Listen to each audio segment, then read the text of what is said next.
Bonjour, hi everyone. In this video, I'm showing you the step-by-steps to create a cupcake bouquet, from creating the base to piping buttercream on top of the cupcakes and arranging them. My favorite flavor for these cupcakes and the buttercream recipes are in my cookbook, Baking Memories, which you can get on appaupel.com. So let's get started. You'll need 4-ounce paper cups that you want to glue together. Then you need a layer of craft paper and a layer of cellophane plastic film.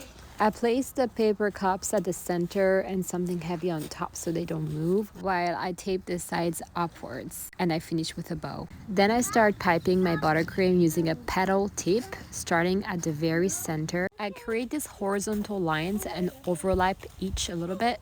You'll want to do several rounds like that, and in the beginning, you want these horizontal lines to be pretty short, but as you progress towards the edges of the cupcake, you want to make them longer and longer. That will help make the buttercream roses look more realistic. You can of course make different types of flowers, and I will make more tutorials for other types. And by the way, I am decorating 7 cupcakes here because we're making a 7 cupcake bouquet.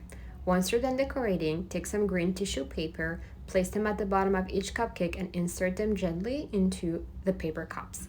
Make sure that you don't press to dip because then it will be difficult to take them out. And that's it. Bon appétit!